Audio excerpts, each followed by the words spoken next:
Want to boost your metabolism without spending a single dollar? Most people waste money on supplements and gimmicks, hoping it fixes everything. But the truth is, if you're skipping the free habits that will actually speed up your metabolism, you are making this whole weight loss process 10 times harder than what it needs to be. I've coached busy professionals through the same process with simple and free habits. And in this video, I'm going to give you 5 that you can start doing today to naturally speed up your metabolism and burn fat. The first is to move more. The easy way to think about your metabolism is like a campfire. You know that if you want some s'mores and you have this campfire going, if no one pays attention to the fire, eventually it's going to die down and burn out. No matter how big and impressive the fire started, it will eventually fade away. But you have to keep feeding that fire. You have to keep putting sticks in and poking it around and get things moving in there to keep the fire going. Well, your metabolism is the same way. When you neglect it over time, it naturally slows down, which is not what we want, because that's how you get into the situation to where you feel like you can just look at food and gain weight. That's because your body has adjusted to the point to where it doesn't need as many calories to keep you going because your metabolism isn't burning. So one of the best things you can do is to move more throughout the day. The more that you move, the more calories that you burn. And this doesn't even account for your workouts or any cardio that you do. This is related to your NEAT, which is non-exercise activity thermogenesis. All it means is all the activities that you do throughout the day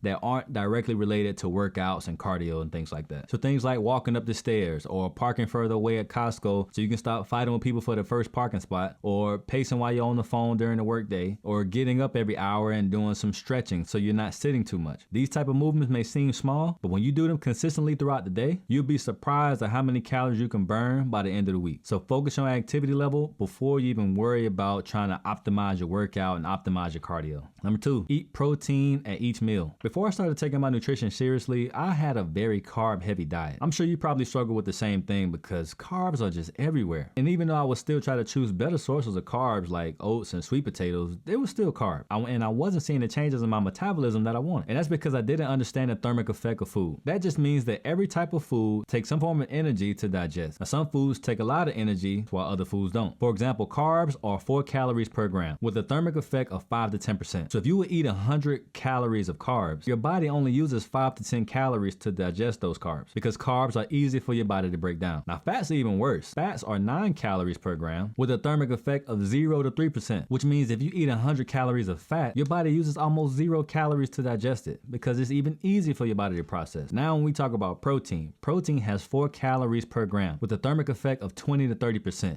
So if you were to eat 100 calories of protein, your body is going to burn 20 to 30 calories just to digest it, which is a massive amount. Protein is harder for your body to digest, so it needs more energy to be able to do so. So just by eating more protein, you're going to burn more calories on a daily basis, even if your activity level doesn't change at all. So the best way to go about this is to make sure you include some form of protein at each meal starting at the beginning of the day. And if you have a snack, try to make it protein focused if you can, like some kind of Greek yogurt and some fruit or something like that instead of a granola bar or a honey bun. And if you want a full macro guide that gives you a complete breakdown of all the best sources of protein, carbs, and fats, you can check the link below in the description and I'll send it to you for free. Number 3, prioritize your sleep. Before I understood how important sleep was, I used to treat it like it was optional. If I wanted to watch one more episode of some crime doc on Netflix, I would watch it up until midnight or even later. And I always wondered why I felt hungrier and lazier and just not the best the next day. What I didn't realize was that your metabolism drops hard when you don't sleep enough. Your cravings go up, especially for junk food. Your hunger hormones go crazy and it feels like nothing that you eat makes you satisfied. But the worst part is this is a recipe for your body holding on to more fat than it needs to. Because when you sleep like trash, 2 things happen. Ghrelin, which is your hunger hormone, shoots up. And leptin, which is the hormone that tells your body that you're full, goes down. Obviously, this is not an ideal situation. So now you're hungrier, you're less satisfied, you're craving junk food, so you eat the junk food only to still feel hungry. It becomes very, very messy. And it's not because you lack discipline or something's wrong with you. Your body is literally running on an empty tank. So it's doing whatever it can to get energy. So one of the best free metabolism boosters is just going to bed. I had to stop watching First 48 all night and just go to sleep. I know it sounds simple, but trust me, getting at least 7 hours of sleep made my energy go up, my cravings go down, and my hunger to go down. So here's how you can improve your sleep. Charge your phone on the other side of the room so that way you don't get caught up scrolling at night. Keep your room dark and cool if you can. I personally like to keep my room like a dungeon. I'm like a bat when it comes nighttime. And try to keep the same bedtime and the same routine routine, especially on the weekends as well. So your body gets used to wanting to sleep around a certain time. If you fix your sleep, everything gets easier. Number 4, fix your hydration. I used to always hear about drinking more water from other trainers and things like that before I got into fitness, and I thought it was just some boring advice that they had to tell me. It felt too obvious to make a real difference. But once I actually paid attention to it, it did make a big difference in my metabolism. Your body needs water to burn calories. Every process that your body has to do requires water, whether that's breaking down food, whether that's transporting those nutrients from that food to all your cells and your organs, or burning stored fat for energy. All of those things require water. So even if you're slightly dehydrated, your body's going to slow everything down to conserve energy. And that's why you feel sluggish. That's why you have the foggy brain, and why you struggle to go to the bathroom on a regular basis if you're dehydrated, because everything slows down. But honestly, that's not even the biggest benefit when it comes to water. Water is going to help your hunger and your cravings by a ton. Water stops you confusing hunger with thirst, because our body gives us a similar sensation when we're hungry and when we're thirsty. So most people walk around dehydrated all day and they think they're hungry, so they keep snacking on things instead of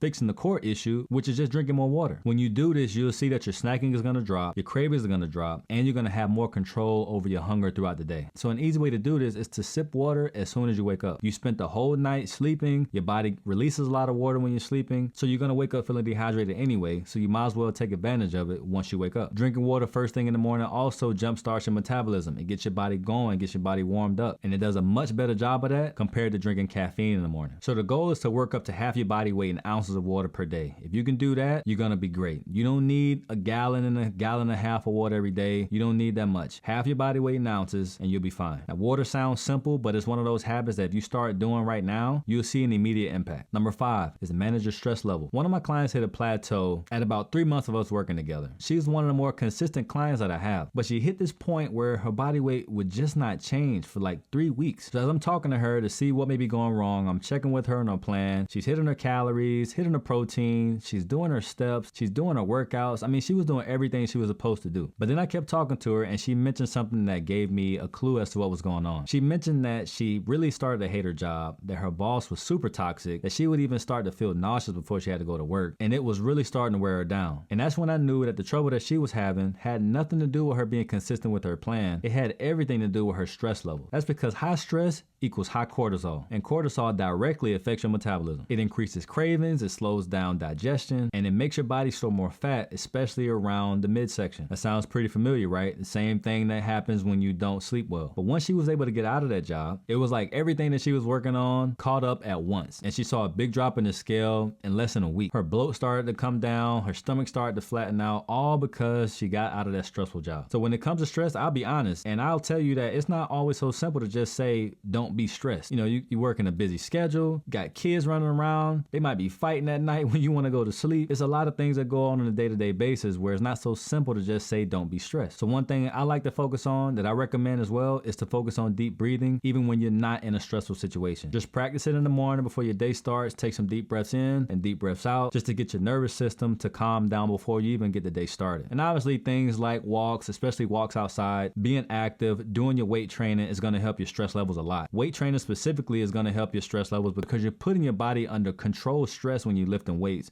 but you're also bringing it back down once you're resting between sets and after your workout. So you're teaching your nervous system to approach stress in a better way. Now, everybody handles stress differently. Whatever works for you, you have to do it on a consistent basis so you see the long-term results. Now, doing these 5 things are proven to increase your metabolism as long as you're consistent with them. But if you struggle with being consistent, check out this video here where I can help you fix that.